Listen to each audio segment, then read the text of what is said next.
નમસ્કાર મિત્રો, આજે આપણે ધોરણ 9ની અંદર સામાજિક વિજ્ઞાનનો પહેલો પાઠ ભારતમાં બ્રિટિશ સત્તાનો ઉદય શીખવાના છે. પાઠનું નામ શું છે? તો ભારતમાં બ્રિટિશ સત્તાનો ઉદય. પ્રાચીન સમયથી ભારત તેના આર્થિક, સાંસ્કૃતિક અને આધ્યાત્મિક વારસાના કારણે સમગ્ર વિશ્વમાં એક અજોડ સ્થાન ધરાવે છે. ભારતના સાંસ્કૃતિક વારસા અને આર્થિક સમૃદ્ધિના કારણે વિશ્વના ઘણા દેશોની પ્રજા ભારતમાં આવી. ક્યાં આવી? આપણે ભારત દેશ ચોનેકી ચીડિયા તરીકે ઓળખાતો હતો, તો એ આપણે દેશની સંસ્કૃતિ સમૃદ્ધિ દેખીને વિદેશી પ્રજા આપણા ભારત દેશમાં આવી હતી. ભારતના મરી મસાલા, ઇમ્પોર્ટન્ટ પોઈન્ટ અહીંયા હવે મિત્રો કે ભારતના મરી મસાલા તેજાના શું? તો ભારતના મરી મસાલા, તેજાના મલમલ, રેશમી કાપડ, ગળી વગેરેની યુરોપના દેશોમાં ખૂબ જ માંગ રહેતી. હવે 1 માર્ક્સના પ્રશ્ન પૂછાય કે યુરોપના દેશોમાં ભારતમાંથી શું માંગ રહેતી હતી? તો મરી મસાલા, તેજાના મલમલ, રેશમી કાપડ, ગળી વગેરેની યુરોપના દેશોમાં ખૂબ જ માંગ રહેતી હતી. ભારત અને યુરોપ વચ્ચે વ્યાપાર જમીન માર્ગ તેમજ જળમાર્ગ થતો. શેનાથી થતો હતો વ્યાપાર? જમીન માર્ગ થતો અથવા તો જળમાર્ગે થતો હતો. અને આ માર્ગના કેન્દ્ર સ્થાને તુર્કસ્તાનમાં આવેલું ઇસ્તંબુલ, જેને કોન્સ્ટેન્ટિનોપલ હતું. શું હતું? કોન્સ્ટેન્ટિનોપલ. શું કહેવાય ને? ઇસ્તંબુલ તરીકે પણ ઓળખાય છે. કોન્સ્ટેન્ટિનોપલ જમીન માર્ગ અને જળમાર્ગથી વેપાર થતો હતો. તુર્ક મુસ્લિમોએ કોન્સ્ટેન્ટિનોપલ જીતી લીધું 1453ની અંદર. યાદ રાખજો, કોન્સ્ટેન્ટિનોપલનું પતન ક્યારે થયું હતું? તો 1453માં. કોણે કર્યું હતું? તો તુર્ક મુસ્લિમોએ. કોને કર્યું હતું? તુર્ક મુસ્લિમોએ. આથી યુરોપવાસીઓ માટે કોન્સ્ટેન્ટિનોપલ એટલે કે ઇસ્તંબુલ થઈ ભારત આવવાનો જળમાર્ગ બંધ થઈ ગયો. શું થઈ ગયું? તુર્ક મુસ્લિમોએ કોન્સ્ટેન્ટિનોપલ જીતી લીધો હતો 1453ની અંદર. ક્યારે જીતી લીધો હતો? 1453ની અંદર. ત્યારે યુરોપવાસીઓ માટે કોન્સ્ટેન્ટિનોપલ એટલે કે ઇસ્તંબુલ થઈ ભારત આવવાનો જળમાર્ગ બંધ થઈ ગયો. શું થઈ ગયો હતો? બંધ થઈ ગયો હતો. તો યુરોપવાસીઓ મરી મસાલા વગર ચાલે તેમ ન હતું. આથી નવો જળમાર્ગ શોધવાની જરૂરિયાત ઊભી થઈ, જેથી વિશ્વના ભૌગોલિક સંશોધનોના યુગનો પ્રારંભ થયો. ભારત આવવાના જળમાર્ગની શોધ તો પોર્ટુગલના રાજા પ્રિન્સ હેનરીની પ્રેરણાથી. હવે પોર્ટુગલના રાજા કોણ હતા? તો પ્રિન્સ હેનરીની પ્રેરણા, પ્રોત્સાહન અને આર્થિક મદદથી સાહસવીરોએ નવા જળમાર્ગની શોધના પ્રયત્નો આદર્યા. ભારત આવવાના જળમાર્ગની શોધ માટે ઘણા સાહસવીરોએ પ્રયત્ન કર્યા, જેમાં Bartholomew Dias Cape of Good Hope ભૂશીરની શોધ કરી. હવે કેપ ઓફ ગુડ હોપની ભૂશીર કોને શોધી? તો બાર્થોલોમ્યુ ડાયઝે કરી. કોને શોધ કરી હતી? બાર્થોલોમ્યુ ડાયઝે. શેની શોધ કરી હતી? તો કેપ ઓફ ગુડ હોપની ભૂશીર શોધ કરી હતી બાર્થોલોમ્યુ ડાયઝે. ત્યારબાદ ક્રિસ્ટોફર કોલંબસે સ્પેનના રાજાની આર્થિક મદદથી નવો જળમાર્ગ શોધવાની સાહસ યાત્રા આરંભી, જે 1492માં એટલાન્ટિક સમુદ્રમાં આવેલ વર્તમાન વેસ્ટ ઇન્ડિઝ ટાપુએ આવીને અટકી. હવે ધ્યાન આપજો કે ક્રિસ્ટોફર કોલંબસ, ધ્યાન આપજો, ઇટાલીનો વતની હતો ક્રિસ્ટોફર કોલંબસ, જે સ્પેનના રાજાની આર્થિક મદદથી આ જળમાર્ગ શોધવાની સાહસ યાત્રા આરંભી. ક્યારે? 1492ની અંદર. એટલાન્ટિક સમુદ્રમાં આવેલા વર્તમાન વેસ્ટ ઇન્ડિઝ ટાપુએ આવીને અટકી. મૃત્યુ પર્યંત ભારત આવવાના જળમાર્ગ શોધ્યાના વિશ્વાસ ધરાવતા કોલંબસે વાસ્તવિક રીતે નવો જ પ્રદેશ શોધ્યો હતો. આ સ્પષ્ટતા અમેરિગો વેસ્પુચીએ કરી હોવાથી ત્યારબાદ આ નવો પ્રદેશ અમેરિકા તરીકે ઓળખાયો. ધ્યાન આપજો કે શું કહેવાય કે ક્રિસ્ટોફર કોલંબસે અમેરિકા ખંડની શોધ કરી. ક્યારે? 1492માં. એ ભારત આવવા નીકળ્યો હતો પણ પહોંચી ગયો અમેરિકામાં. નવો પ્રદેશ શોધી કાઢ્યો. આવી માહિતી કોણે આપી? તો અમેરિગો વેસ્પુચીએ. તો આના નામ ઉપરથી તેને અમેરિકાની શોધખોરી કહેવાય. તે મૃત્યુ પામ્યો ત્યાં સુધી તેઓ ભારતના શોધક માનતો હતો. ભારતનો હિન્દુસ્તાનના શોધક તરીકે માનતો હતો ક્રિસ્ટોફર કોલંબસ. કયા દેશનો વતની હતો? તો ઇટાલી. કયા દેશનો હતો? ઇટાલી. હવે આપણે નકશો જોઈ લઈશું મિત્રો કે પોર્ટુગલ, તુર્કસ્તાન, દેખો અહીંયા પોર્ટુગીઝોએ ભારત આવવા નીકળ્યા હતા. તુર્ક મુસ્લિમોએ કોન્સ્ટેન્ટિનોપલનું પતન જીતી લીધું હતું 1453ની અંદર. પછી તેઓ અહીંયા થઈને કાલિકટ બંદરે આવ્યા હતા. ક્યાં આવ્યા હતા? કાલિકટ બંદરે. કોચી, લિસ્બન બંદરેથી એટલાન્ટિક મહાસાગરમાં થઈને આ બાજુ થઈને કેપ ઓફ ગુડ હોપની ભૂશીટમાં થઈને અહીંથી કાલિકટ બંદરે આવવા નીકળ્યા હતા જળમાર્ગ દ્વારા. કેપ ઓફ ગુડ હોપ ભૂશીર કોણે શોધી હતી? બાર્થોલોમ્યુ ડાયઝે. ત્યારબાદ આપણે આગળ જોઈશું પોર્ટુગીઝ નાવિક વાસ્કો દ ગામાએ ભારત આવવાના જળમાર્ગની શોધ કરી. હવે ભારત આવવાના જળમાર્ગની સાચી શોધ કોણે કરી? તો વાસ્કો દ ગામાએ. ક્યારે કરી હતી? તો 1498ની અંદર. ભારત આવવાના જળમાર્ગની શોધ કોણે કરી હતી? તો વાસ્કો દ ગામાએ. એ કયા દેશનો વતની હતો? તો પોર્ટુગલનો હતો. ક્યાંના દેશનો હતો? પોર્ટુગલ. પોર્ટુગીઝ નાવિક વાસ્કો દ ગામાએ ભારત આવવાના જળમાર્ગની શોધ કરી 1498માં. ભારતીય ખલાસીની મદદથી તે ભારતમાં પશ્ચિમ કિનારે આવેલ કાલિકટ બંદરે પહોંચ્યો. કયા બંદરે પહોંચ્યો હતો? તો કાલિકટ બંદરે. ત્યાં રાજા જામોરીને તેને આવકાર આપી. જામોરીન રાજા તો સમુદ્રના કિનારે. રાજા સામુદ્રિકે જામોરીને તેને આવકાર આપી રાજ્યમાં વેપાર કરવાની છૂટ આપી. દેખો મિત્રો, અહીં કાલિકટ બંદરે જામોરીન રાજાનું રાજ ચાલતું હતું ત્યારે વાસ્કો દ ગામાને વેપાર કરવાની છૂટ આપી હતી જામોરીન રાજાએ કાલિકટના બંદરે. આમ વિશ્વમાં આ ઘટના મહત્ત્વપૂર્ણ ગણાય છે. તેના કારણે જ યુરોપવાસીઓ માટે ભારત આવવાના દ્વાર ખુલી ગયા. શું થયું? યુરોપવાળાને ભારત આવવા માટેના દ્વાર રસ્તા મળી ગયા. ત્યારબાદ આગળ જોઈશું આપણે ભારતમાં યુરોપિયન પ્રજાનું આગમન, અંગ્રેજોનું આગમન અને વેપારી મથકોની સ્થાપના. અંગ્રેજો ભારતમાં ક્યારે આવ્યા હતા તો એની વાત તો જોઈશું આપણે. ભારતમાં યુરોપિયન પ્રજાનું આગમન, અંગ્રેજોનું આગમન અને વેપારી મથકોની સ્થાપના. ભારત આવવાના જળમાર્ગની શોધ થયા બાદ ભારતમાં વેપાર કરવા સૌ પ્રથમ પોર્ટુગીઝ એટલે કે કઈ પ્રજા? ફિરંગી પ્રજા આવી હતી. 100 વર્ષના સમયમાં પોર્ટુગીઝોએ દીવ, દમણ, ગોવા, કોચીન, મલાક્કા વગેરે પ્રદેશો, કયા કયા પ્રદેશો જીતી રહ્યા? દીવ, દમણ, ગોવા, કોચીન, મલાક્કા વગેરે પ્રદેશો પોતાના નિયંત્રણમાં લાવી લીધા. પોર્ટુગીઝોએ વેપારમાં મળેલી સફળતાથી પ્રેરાઈને હોલેન્ડના ડચ એટલે કે વલંદાઓ આવ્યા. કોણ આવ્યા? હોલેન્ડના વલંદાઓ. અને ડેનમાર્કની ડેનિશ પ્રજા પણ ભારતમાં વેપાર કરવા આવી. કોને? સૌપ્રથમ કઈ પ્રજા આવી? તો પોર્ટુગીઝો, ફિરંગો. આ તમારે ભૂલવાનું નથી.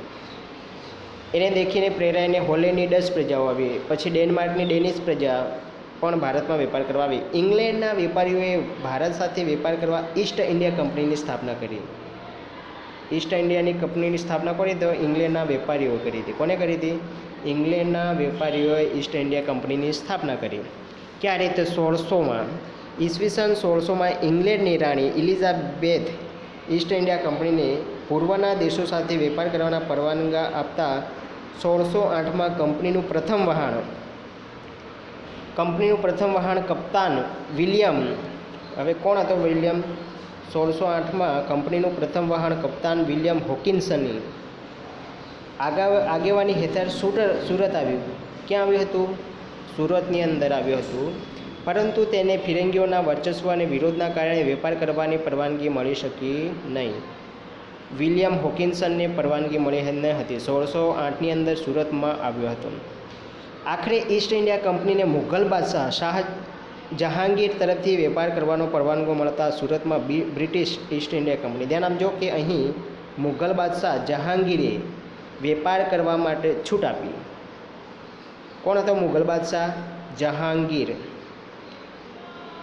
એને વેપાર કરવા સુરતની અંદર બ્રિટિશ ઈસ્ટ ઇન્ડિયા કંપની પ્રથમ કોઠી વેપાર મથક સ્થાપી. ક્યારે? 1613ની અંદર. 1613ની અંદર વેપારી કોઠી સ્થાપી સુરતની અંદર 1613માં. શરૂઆતના વર્ષોમાં કંપનીએ સુરત, ભરૂચ, અમદાવાદમાં વેપાર મથકો સ્થાપ્યા. પરંતુ આ પ્રદેશોમાં મરાઠી સત્તાનું પ્રભુત્વ વધતા કંપનીને જોખમ દેખાયું. તેથી તેઓ દક્ષિણ અને પૂર્વ દિશામાં આગળ વધ્યા, જ્યાં તેમણે મછલીપટ્ટમ આંધ્રપ્રદેશની અંદર આવેલું, સેન્ટ જ્યોર્જ ચેન્નઈની અંદર આવેલું, અને ફોર્ટ વિલિયમ કલકત્તામાં કોઠીઓ સ્થાપી, અને મુંબઈ ખાતે વડુ મથક સ્થાપ્યું 1687માં. વડુ મથક ક્યાં સ્થાપ્યું હતું? તો મુંબઈની અંદર. 1668માં ભારતમાં વેપાર કરવા ફ્રેન્ચ ઈસ્ટ ઇન્ડિયા કંપનીનું આગમન થયું. હવે 1668માં ફ્રેન્ચો ક્યારે આવ્યા ભારતમાં? તો 1668ની અંદર આવ્યા. 1668ની અંદર ભારતમાં વેપાર કરવા ફ્રેન્ચ ઈસ્ટ ઇન્ડિયા કંપનીનું આગમન થયું, જેણે સમય જતાં માહે, કરાઈકલ, પુંડિચેરી, ચંદ્રનગર, મછલીપટ્ટમ વગેરે પ્રદેશોમાં વેપારી મથકોની સ્થાપના કરી ફ્રેન્ચોએ 1668ની અંદર. 18મી સદીમાં અંગ્રેજો અને ફ્રેન્ચો વિશ્વભરમાં પોતાની સત્તા સ્થાપવા અને સંસ્થાનો મેળવવા સતત સક્રિય રહેતા. કઈ સદીની અંદર? 18મી સદીની અંદર. કયા લોકો? તો અંગ્રેજો અને ફ્રેન્ચો વિશ્વભરમાં પોતાની સત્તા સ્થાપવા અને સંસ્થાનો મેળવવા સતત સક્રિય હતા. ભારતમાં 1746થી 1763 દરમિયાન આ બંને બ્રિટિશ ઈસ્ટ ઇન્ડિયા કંપની અને ફ્રેન્ચ ઈસ્ટ ઇન્ડિયા કંપની વચ્ચે સત્તા સ્થાપવા 3 કર્ણાટક વિગ્રહ થયા. હવે કર્ણાટક વિગ્રહ કોની વચ્ચે થયા? તો બ્રિટિશ ઈસ્ટ ઇન્ડિયા કંપની અને ફ્રેન્ચ ઈસ્ટ ઇન્ડિયા કંપની વચ્ચે 3 કર્ણાટક વિગ્રહ થયા, જેમાં ફ્રેન્ચ ઈસ્ટ ઇન્ડિયા કંપનીનો પરાજય કોનો થયો? તો ફ્રેન્ચ ઈસ્ટ ઇન્ડિયા કંપનીનો પરાજય થયો. બ્રિટિશ ઈસ્ટ ઇન્ડિયા કંપનીનો રાજ્ય વિસ્તારમાં માર્ગ મોકળો થયો. આમ સત્તા સંઘર્ષના અંતે ફિરંગીઓ પાસે દીવ, દમણ, ગોવા રહ્યા. હવે ફિરંગીઓ એટલે કઈ પ્રજા? પોર્ટુગીઝ પ્રજા. એમની પાસે કયા પ્રદેશો રહ્યા? દીવ, દમણ અને ગોવા. કયા પ્રદેશો રહ્યા? દીવ, દમણ, ગોવા. જ્યારે ફ્રેન્ચો પાસે ચંદ્રનગર, માહે, કરાઈકલ, પોંડિચેરી જેવા પ્રદેશો રહ્યા. જ્યારે ડચ પ્રજા કાયમને માટે વિદાય પામી, કાયમને માટે ડચ પ્રજા જતી રહી. ત્યારબાદ જોઈશું આપણે પ્લાસીનું યુદ્ધ. પ્લાસીનું યુદ્ધ બંગાળમાં સિરાજુદ્દૌલાનું શાસન હતું. બંગાળમાં કોનું શાસન હતું? તો સિરાજુદ્દૌલાનું હતું. તેના ઉતાવળા સ્વભાવના કારણે રાજ્યમાં તેના કેટલાક વિરોધી હતા. આ સમયમાં બ્રિટિશ ઈસ્ટ ઇન્ડિયા કંપનીએ નવાબની પરવાનગી લીધા વિના કોલકાતામાં રક્ષણના બહાને વેપારી કોઠીને ફરતે કિલ્લેબંધી કરી. શું કર્યું? કોલકાતામાં વેપારને બદલે શું કર્યું? કિલ્લેબંધી કરી. કોણે કરી હતી? સિરાજુદ્દૌલાએ. પરંતુ નવાબ સિરાજુદ્દૌલાએ કિલ્લેબંધી તોડી પાડી. સિરાજુદ્દૌલાએ કિલ્લેબંધી તોડી પાડી હતી. આ સમાચાર મદ્રાસ એટલે કે ચેન્નઈ પહોંચતા કોલકાતામાં કોઠી સહાય કરવા રોબર્ટ ક્લાઇવ આગેવાની નીચે કંપનીનું એક નાનકડું સૈન્ય બહાર આવ્યું. રોબર્ટ ક્લાઇવની આગેવાની નીચે સૈન્ય બહાર આવ્યું. રોબર્ટ ક્લાઇવ બ્રિટિશનો, બરાબર. ઈસ્ટ ઇન્ડિયા કંપનીનું સૈન્ય શક્તિશાળી હોવા છતાં ઈસ્ટ ઇન્ડિયા કંપનીનું સૈન્ય કેવું હતું? શક્તિશાળી. એવું હોવું છતાં નવાબના સૈન્યને પરાજય આપવાનું સરળ ન લાગતા રોબર્ટ ક્લાઇવે દગાખોરીનો આશરો લીધો. રોબર્ટ ક્લાઇવે શું કર્યું? દગાખોરી કરી અને નવાબને પરાજય આપવા ષડયંત્ર ઘડી કાઢવામાં આવ્યું. નવાબને પરાજય કરવા માટે ષડયંત્ર ઘડી કાઢવામાં આવ્યું, જેમાં સેનાપતિ મીર જાફર, શેઠ અમીચંદને કાવતરામાં સામેલ કર્યા અને કંપનીને નવાબ કંડગત કરે છે એવા બહાના નીચે પ્લાસી નામના ગામ પાસે, કયા ગામ પાસે? પ્લાસી નામના ગામ પાસેના મેદાનમાં યુદ્ધ જાહેર કર્યું. ક્યારે થયું હતું યુદ્ધ? પ્લાસીનું યુદ્ધ. તો પ્લાસીનું યુદ્ધ 23 જૂન 1757માં થયું હતું. હવે પ્લાસી ક્યાં આવેલું છે? તો પ્લાસીનું મેદાન મુર્શિદાબાદ એટલે કે પશ્ચિમ બંગાળની અંદર. કયા રાજ્યની અંદર આવેલું છે? પશ્ચિમ બંગાળથી આશરે 38 કિલોમીટરના અંતરે આવેલું છે, પશ્ચિમ બંગાળમાં, મુર્શિદાબાદમાં, પ્લાસીના મેદાનમાં. ક્યારે યુદ્ધ થયું હતું? તો યુદ્ધ થયું હતું 23 જૂન 1757માં રોજ થયું હતું, લડાયું હતું. પૂર્વ યોજનાના અનુસાર મીર જાફર યુદ્ધમાં નિષ્ફળ ગયો. હવે મીર જાફર શું થયું? યુદ્ધમાં નિષ્ફળ ગયો હતો. સિરાજુદ્દૌલા હારી ગયો. ક્લાઇવના કાવતરાથી પ્લાસીનું યુદ્ધ માત્ર અડધા દિવસમાં જ પૂરું થયું હતું. હવે ધ્યાન આપજો, પ્લાસીનું યુદ્ધ 23 જૂન 1757માં થયું હતું અને તે પશ્ચિમ બંગાળમાં મુર્શિદાબાદ પાસે આવેલું છે, બરાબર. 38 કિલોમીટર દૂર પ્લાસી નામના મેદાનમાં. તેમાં સિરાજુદ્દૌલા હારી ગયો હતો અને ક્લાઇવના કાવતરાથી પ્લાસીનું યુદ્ધ માત્ર અડધા દિવસમાં જ પૂરું થયું. આ યુદ્ધથી ઈસ્ટ ઇન્ડિયા કંપનીને 24 પરગણાની જાગીર મળી. કેટલાક પરગણા મળ્યા? 24. મીર જાફરને બંગાળનો નવાબ બનાવ્યો. પ્લાસીના યુદ્ધ પછી કોને બંગાળનો નવાબ બનાવવામાં આવ્યો એવો પ્રશ્ન પૂછાય તો મીર જાફર. કોણ આવે? મીર જાફરને બંગાળનો નવાબ બનાવવામાં આવ્યો હતો. ક્યારે? પ્લાસીના યુદ્ધ પછી. આમ પ્લાસીના યુદ્ધ દ્વારા ભારતમાં કંપનીને સત્તામાં પાયા નંખાયા 1757ની અંદર. ત્યારબાદ આપણે જોઈશું બક્સરનું યુદ્ધ. કયું યુદ્ધ જોઈશું? બક્સરનું યુદ્ધ.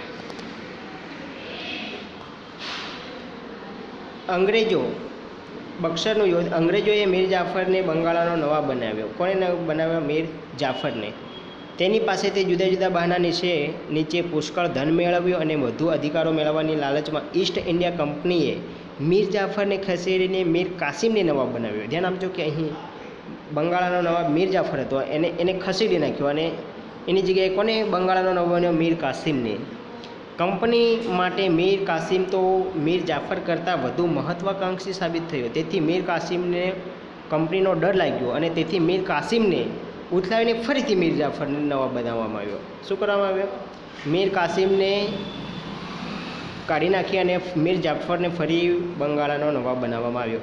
મીર કાસિમ અવધના નવાબના શરણે ગયો. આ સમયે અવધમાં મુઘલ બાદશાહ શાહ આલમ. કોનું શાસન ચાલતું હતું? તો આ સમયે મુઘલ બાદશાહ શાહ આલમ આવ્યો હતો. આથી ત્રણેય સંયુક્ત રીતે કંપનીનો સામનો કરવાનો નિર્ણય કરી કંપનીને સામે યુદ્ધ જાહેર કર્યું. હવે બક્સર મુકામે સંયુક્ત સેનાની સામે ઈસ્ટ ઇન્ડિયા કંપનીએ યુદ્ધ કર્યું 22 ઓક્ટોબર 1764માં. હવે ધ્યાન આપજો, બક્સરનું યુદ્ધ ક્યારે થયું હતું? તો બક્સરનું યુદ્ધ 22 ઓક્ટોબર 1764માં થયું હતું, જેમાં સંયુક્ત સેનાનો પરાજય થયો છતાં કંપનીને બંગાળ, બિહાર અને ઓરિસ્સાની દીવાની સત્તા મળી. હવે કયા યુદ્ધ પછી કંપનીને બંગાળ, બિહાર અને ઓરિસ્સાની દીવાની સત્તા મળી એવું પરીક્ષામાં પૂછાય તો બક્સરના યુદ્ધ પછી. કયા યુદ્ધ પછી? બક્સરના યુદ્ધ પછી કંપનીને બંગાળ, બિહાર અને ઓરિસ્સાની દીવાની સત્તા મળી. ક્યારે થયું હતું બક્સરનું યુદ્ધ? 22 ઓક્ટોબર 1764ની અંદર બક્સરનું યુદ્ધ થયું હતું. કંપની શાસનનો વિકાસ. હવે ત્યારબાદ નેક્સ્ટ, કંપની શાસનનો વિકાસ. અંગ્રેજ સરકારે નિયામક ધારો કર્યો 1773ની અંદર. હવે પરીક્ષામાં આમ પૂછાય કે અંગ્રેજ સરકારે નિયામક ધારો ક્યારે પસાર કર્યો હતો? તો 1773ની અંદર. જે કાયદા પ્રમાણે બંગાળના ગવર્નરને ગવર્નર જનરલ બનાવી કંપનીના વ્યાપારી અને રાજકીય હિતો તથા પ્રવૃત્તિઓને તેના સીધા અંકુશ નીચે મૂક્યા અને તેના નીચે મુંબઈ, મદ્રાસના ગવર્નર અને તેની કાઉન્સિલને મૂકવામાં આવી. આ રીતે વોરન હેસ્ટિંગ. ધ્યાન આપજો. હવે કોણ આવે છે? વોરન હેસ્ટિંગ ભારતનો પ્રથમ ગવર્નર જનરલ બન્યો. પરીક્ષા મોસ્ટ આઈએમપી પ્રશ્ન છે. ભારતનો પ્રથમ ગવર્નર જનરલ કોણ હતો? તો વોરન હેસ્ટિંગ્સ હતો. કોણ હતો? Warren Hastings. યાદ રાખજો. તેના સમયમાં મરાઠાઓ સાથે પ્રથમ મરાઠા વિગ્રહ અને મૈસૂરના હૈદર અલી સાથે દ્વિતીય મૈસૂર વિગ્રહ. મરાઠા સાથે પ્રથમ મરાઠા વિગ્રહ અને હૈદર અલી સાથે દ્વિતીય મૈસૂર વિગ્રહ થયું. આ બંને સત્તાઓનો એકસાથે સામનો કરતા ઈસ્ટ ઇન્ડિયા કંપનીની મુશ્કેલીઓ વધી. વોરન હેસ્ટિંગ બાદ ગવર્નર જનરલ તરીકે કોર્નવોલિસ આવ્યો. હવે ભારતનો પ્રથમ ગવર્નર વોરન હેસ્ટિંગ હતો. ત્યારબાદ કોણ આવ્યું હતું? તો હેસ્ટિંગ બાદ આવ્યો હતો કોર્નવોલિસ. તેના સમયમાં મૈસૂરના વાઘ તરીકે જાણીતા ટીપુ સુલતાન સાથે ત્રીજા મૈસૂર વિગ્રહ થયો. મૈસૂરના વાઘ તરીકે કોણ ઓળખાય છે? તો ટીપુ સુલતાન ઓળખાય છે. કોણ ઓળખાય છે? ટીપુ સુલતાન. મૈસૂરના વાઘ તરીકે ટીપુ સુલતાન ઓળખાય. ત્રીજા મૈસૂર વિગ્રહ થયો. ટીપુ સુલતાનને હરાવીને કંપનીએ મરાઠા અને નિઝામની મદદ લીધી. ત્રણેયની સંયુક્ત સેના સામે ટીપુ સુલતાનની હાર થઈ. મિત્રો અહીં ધ્યાન આપજો, ત્રીજા મૈસૂર વિગ્રહમાં કોની હાર થઈ? તો ટીપુ સુલતાનની હાર થઈ. તેને સંધિ સ્વીકારવાની ફરજ પડી. ત્યારબાદ કોર્નવોલિસ બાદ સર જ્હોન શોર ગવર્નર જનરલ બન્યો. હવે ધ્યાન આપજો સ્ટેપ બાય સ્ટેપ. સૌપ્રથમ ભારતના ગવર્નર જનરલ કોણ હતા? તો વોરન હેસ્ટિંગ. ત્યારબાદ આવ્યા કોર્નવોલિસ. કોર્નવોલિસ બાદ સર જ્હોન શોર ગવર્નર જનરલ બન્યો. તેણે અપનાવેલી તટસ્થતાની નીતિના કારણે ઈસ્ટ ઇન્ડિયા કંપનીની પ્રતિષ્ઠા એક જ બાજુ ઘટી તો બીજી બાજુ મરાઠાઓ વધુ શક્તિશાળી બન્યા. આથી જ્હોન શોર પછી આવેલ ગવર્નર જનરલ વેલેસ્લી. ધ્યાન આપજો. હવે સર જ્હોન શોર પછી કોણ જે ગવર્નર જનરલ આવ્યા તો વેલેસ્લી આવ્યા. કોણ આવ્યા? વેલેસ્લી. માં કંપનીને ભારતમાં સર્વોપરી બનાવવાની જવાબદારી આવી. આ માટે વેલેસ્લીએ સહાયકારી યોજના, ધ્યાન આપજો, વેલેસ્લીની કઈ યોજના હતી? તો વેલેસ્લીએ સહાયકારી સૈન્યની યોજના દાખલ કરી. સહાયકારી યોજનાની શરતો અને અપનાવેલી રાજ્ય નીચે મુજબ છે. વેલેસ્લીની સહાયકારીની યોજના એની શરતો શું હતી? તો આપણે જોઈએ વેલેસ્લીની સૈન્ય યોજનાની શરતો. કંપની સરકાર તાલીમ પામેલું સૈન્ય યોજના સ્વીકારનાર રાજ્યને આપશે. આ સૈન્ય રાજ્યના આંતરિક અને બાહ્ય આક્રમણથી રાજ્યનું રક્ષણ કરશે. તેના બદલામાં યોજના સ્વીકારનાર રાજાઓએ લશ્કરી ખર્ચ અથવા તેટલી આવક ધરાવતો પ્રદેશ અંગ્રેજોનો આપવો. આવો હતો શરત. આગળ જોઈએ, કંપનીની પરવાનગી વિના રાજ્ય અન્ય રાજ્ય સાથે યુદ્ધ કે સંધિ નહીં કરી શકે. ત્રીજું છે રાજ્યના દરબારમાં એક જ અંગ્રેજ પ્રતિનિધિત્વ રાખવું. અંગ્રેજ પ્રતિનિધિત્વ કેટલા હોવું જોઈએ? એક જ. આગળ જોઈએ, અન્ય વિદેશીને પોતાના રાજ્યમાં નોકરીએ રાખવો નહીં. વિચાર કરો, અન્ય વિદેશીઓને પોતાના રાજ્યમાં નોકરીએ રાખવો નહીં. હવે આ યોજનાનો અપનાવેલી રાજ્યના શાસકો કયા કયા હતા? નિઝામ, મૈસૂર, અવધ, ગાયકવાડ, સિંધિયા, ભોસલે અને હોલકર. વેલેસ્લી અને સહાયકારી સૈન્યની યોજના. આ યોજના મીઠા ઝેર સમાન હતી. વેલેસ્લીની યોજના કેવી હતી? તો મીઠા ઝેર સમાન હતી. કેવી હતી? મીઠા ઝેર સમાન. આ યોજનાનો અમલ કરી વેલેસ્લીએ ઘણા પ્રદેશો ઈસ્ટ ઇન્ડિયા કંપનીમાં જોડી દીધા. ક્યાં જોડી દીધા? ઈસ્ટ ઇન્ડિયા કંપનીમાં જોડી દીધા. ગવર્નર જનરલ વેલેસ્લીએ ટીપુને સહાયકારી યોજના સ્વીકારવા જણાવ્યું. તેનો જેણે ઇનકાર કર્યો. યોજનાના સ્વીકારનો ઇનકાર થતાં કંપનીએ અંગ્રેજોએ નિઝામનો સાથ મેળવી મૈસૂર ઉપર 1799માં આક્રમણ કર્યું. આ ચોથા મૈસૂર વિગ્રહ દરમિયાન ટીપુ અંગ્રેજો સામે લડતા મૃત્યુ પામ્યો. શું થયું? ટીપુ સુલતાન ચોથા મૈસૂર વિગ્રહની અંદર, ચોથા મૈસૂર વિગ્રહ દરમિયાન ટીપુ સુલતાન લડતા મૃત્યુ પામ્યો. ધ્યાન આપજો કે અહીં ચોથા મૈસૂરી વિગ્રહ દરમિયાન ટીપુ સુલતાન અંગ્રેજો સાથે લડતા મૃત્યુ પામ્યો. વેલેસ્લી બાદ ભારતમાં ગવર્નર જનરલ તરીકે હેસ્ટિંગ આવ્યો. વેલેસ્લી પછી કોણ આવ્યો? હેસ્ટિંગ્સ આવ્યો. તેણે નેપાળ સાથે યુદ્ધ કરી ગુરખાઓને લશ્કરમાં સામેલ કરી. ગુરખાઓ સાથે યુદ્ધ કર્યું નેપાળના. એમની સાથે યુદ્ધ કરી, પીઢારાઓ સાથે યુદ્ધ કરી અને તેને અંકુશમાં લીધા. ત્રીજો મરાઠા વિગ્રહ કરી કંપનીની સર્વોપરિતા સ્થપાઈ. વિલિયમ બેન્ટિંગ ભારતમાં અગાઉ, ધ્યાન આપજો અહીં કે વિલિયમ બેન્ટિંગ ભારતમાં અગાઉના ગવર્નર જનરલોની સરખામણીમાં ઉદાર ગવર્નર જનરલ તરીકે ઓળખાતા હતા. કોણ? વિલિયમ બેન્ટિંગ ઉદાર ગવર્નર જનરલ તરીકે ઓળખાતા. અગાઉના ગવર્નર જનરલોની અપનાવેલી સામ્રાજ્યવાદી નીતિથી રાજ્યોમાં જે અસંતોષ ઊભો થયો હતો તે અસંતોષ માટે એકતા ઊભી ન થાય તે માટે તેણે ઉદારમતવાદી કાર્યો કર્યા. ભારતના ગવર્નર જનરલ તરીકે ડેલહાઉસી આવ્યો. હવે ધ્યાન આપજો, 1848ની અંદર ડેલહાઉસી આવ્યો. ભારતના ગવર્નર જનરલ તરીકે 1848માં ડેલહાઉસી આવ્યો.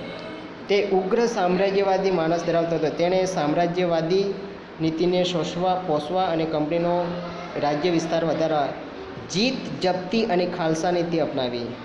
મિત્રો ખાસ ધ્યાન આપજો કે ભારતના ગવર્નર જનરલ ડેલહાઉસીએ કઈ નીતિ અપનાવી? તો સામ્રાજ્યવાદી નીતિ પોષવા કંપનીનો જીત, જપ્તી અને ખાલસા નીતિ અપનાવી. જીત, જપ્તી અને ખાલસા નીતિ અપનાવી ડેલહાઉસીએ. ડેલહાઉસીની ખાલસા નીતિ. મિત્રો અહીં ધ્યાન આપજો, ખાલસા નીતિ દ્વારા કયા કયા પ્રદેશો તેમને કર્યા? તો યુદ્ધ દ્વારા ખાલસા પંજાબ અને પેગુ નીચલું બર્મા. રાજા અપુત્ર અવસાન પામતા રાજ્ય ખાલસા. રાજા હોય અને તેને પુત્ર ના હોય તો કયા કયા રાજ્યો ખાલસા કર્યા? તો સતારા, જયપુર, સંબલ, ઉદયપુર, મધ્યપ્રદેશ, ઝાંસી. ગેરવહીવટના બહાના નીચે ખાલસા. અવધ. કરજની ઉઘરાણીની તળે ખાલસા. નિઝામનો વરાળ પ્રાંત. નામ માત્રની સત્તાનો અંત લાવી ખાલસા. કર્ણાટક. તાંજોર, ઝાંસી, બઘાદ, નાગપુર. ડેલહાઉસી સામ્રાજ્યવાદી સાથે સુધારાવાદી તરીકે પણ હતો. કેવો હતો ડેલહાઉસી? સામ્રાજ્યવાદીની સાથે સુધારાવાદી પણ હતો. તેના સમયમાં ભારતમાં પ્રથમ રેલવે ઈસવીસન 1853માં મુંબઈ અને થાણા ભારત ઇંગ્લેન્ડ તાર વ્યવહાર જાહેર બાંધકામ ખાતાની સ્થાપના અંગ્રેજી કેળવણીની વ્યવસ્થા વગેરેની શરૂઆત થઈ. ધ્યાન આપજો. સુધારા કયા ડેલહાઉસીએ સુધારા કર્યા હતા? ધ્યાન આપજો. સામ્રાજ્યની વાત સાથે સાથે સુધારાવાદી પણ હતો. તો તેના સમયમાં ભારતમાં પ્રથમ રેલવે 1853માં મુંબઈ અને થાણા વચ્ચે ભારત ઇંગ્લેન્ડ તાર વ્યવસ્થા જાહેર બાંધકામ ખાતાની સ્થાપના અંગ્રેજી કેળવણીની વ્યવસ્થા વગેરેની શરૂઆત થઈ. વિધવા પુનર્વિવાહ અને બાળ લગ્ન પ્રતિબંધ ધારા તેના સમયમાં પસાર થયા. 1857ના પ્લાસીના યુદ્ધથી શરૂ કરીને 100 વર્ષના સમયમાં કંપનીની સત્તા અને સામ્રાજ્ય બંને વધ્યા. પરંતુ તેમ કરતાં ભારતના રાજ્યોના અસંતોષનો સામનો તેને કરવો પડ્યો. અંતે આ અસંતોષ 1857ના ભારતના પ્રથમ સ્વાતંત્ર્ય સંગ્રામ સ્વરૂપે બહાર આવ્યો.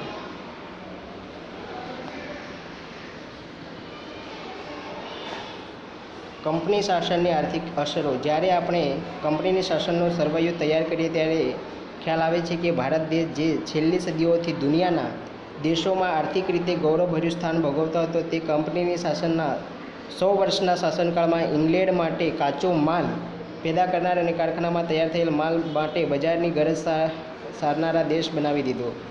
બંગાળ સુતરાઉ કાપડ, કાચું રેશમ, ખાંડ, શણ, મલમલની નિકાસ કરતું હતું 1708થી 1756. પરંતુ દ્વિમુખી શાસન પદ્ધતિ બાદ બંગાળની આર્થિક ચમક ઝાંખી પડી ગઈ.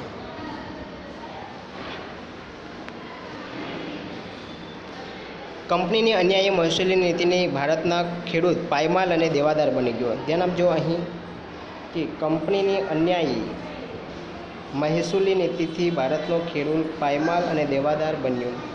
અંગ્રેજ સરકારે ઇંગ્લેન્ડના ઉદ્યોગોને વિકસાવવા ભારતના કાપડ ઉદ્યોગ પર અન્યાયી જકાત નાખી. ભારતના હુન્નર ઉદ્યોગોને કચડી નાખવા વિવિધ અયોગ્ય રીત રસમ અપનાવી, જેથી ભારતના ઉદ્યોગ ધંધા પડી ભાગ્યા.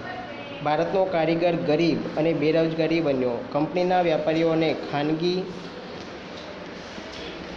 વ્યાપાર કરી બંગાળના કારીગરો પાસે ટૂંકી મુદતમાં ચોક્કસ જથ્થામાં કાપડ વળીને પૂરું પાડવાનો કોન્ટ્રાક્ટ લખાવી લેતા અને કારીગર જો ઇનકાર કરે તો તેને ફટકા મારવાની કે જેલની સજા થતી. કંપનીના આગમન પહેલાં ભારતના ગામડા સ્વાવલંબી અને સમૃદ્ધ હતા, જે અંગ્રેજોના શાસનથી અસરથી ગરીબ અને પરાધીન બન્યા. ઈસ્ટ ઇન્ડિયા કંપનીના શાસનકાળમાં ભારતમાં મુંબઈ થાણા વચ્ચે પ્રથમ રેલવે ઇંગ્લેન્ડ ભારત વચ્ચે આગબોટની સેવા શરૂઆત થઈ અને મુંબઈ, મદ્રાસ, ચેન્નઈ, કોલકાતા જેવા મહાબંદરોનો વિકાસ થયો. કંપની શાસનની સામાજિક અસરો. કંપની શાસનની સામાજિક અસરો. બ્રિટિશ વહીવટ દરમિયાન વર્તમાનપત્રોના વિકાસથી ભારતીય પ્રજામાં વિચાર, વાણી સ્વાતંત્ર્યની ભાવના વિકસી. એ સમય દરમિયાન ભારતીય સમાજમાં કેટલાક પ્રદેશોમાં કુરિવાજો જોવા મળતા હતા, જેમાં સતી પ્રથા, દૂધ પીતી કરવાનો રિવાજ, બાળ લગ્ન વગેરે. અંગ્રેજોના સંપર્કથી રાજારામ મોહન રાય, દુર્ગારામ મહેતા, બહેરામજી મલબારી વગેરે કુરિવાજો દૂર કરવા કાયદા બનાવ્યા. ભારતમાં વહીવટી માળખાનું અંગ્રેજીકરણ થતાં અંગ્રેજી જાણકાર લોકોની જરૂરિયાત ઊભી થઈ. પરિણામે મેકોલેના પ્રયત્નોથી ભારતમાં અંગ્રેજી શિક્ષણનો આરંભ થયો. કોણે કર્યું હતું? મેકોલે. લોર્ડ મેકોલે અંગ્રેજી શિક્ષણનો પ્રારંભ કર્યો. ચાર્લ્સ વોર્ડના ભલામણથી મુંબઈ, મદ્રાસ, ચેન્નઈ, કોલકાતા. ધ્યાન આપજો કે ચાર્લ્સ વોર્ડની ભલામણથી મુંબઈ, મદ્રાસ, ચેન્નઈ, કોલકાતામાં યુનિવર્સિટીની સ્થાપના થઈ. અંગ્રેજી શિક્ષણના કારણે ભારતમાં અંગ્રેજી જાણનારો વર્ગ ઊભો થયો. આ સમય જતાં તેણે સુધારાવાદી માંગણીઓ કરી સુધારાની પ્રક્રિયાને વેગ આપ્યો. હવે મિત્રો આખો પાઠનો ઉપસંહાર જોઈશું. તો આમ ઈસ્ટ ઇન્ડિયા કંપની ભારતની સમૃદ્ધિ અને વેપારથી આકર્ષાઈને ભારત આવ્યા. ભારતમાં કંપની શાસનને પરિણામે રાજકીય, આર્થિક, સામાજિક, સાંસ્કૃતિક ક્ષેત્રે સારી નરસી અસરો ઊભી થઈ. કંપનીએ ભારતના ભોગે ઇંગ્લેન્ડને સમૃદ્ધ બનાવી, નીતિ અપનાવી અને ભારતમાં આવી પોતાના લાભ માટે જે વ્યવસ્થા સંસ્થાગત સુધારા કર્યા તેનાથી ભારતને પરોક્ષ રીતે લાભ પણ થયો હતો. જો તમને આ વિડીયો ગમ્યો હોય તો વિડીયોને લાઇક કરો, શેર કરો અને આ યુટ્યુબ ચેનલને સબસ્ક્રાઈબ કરો. Thank you. Bye bye. C you again.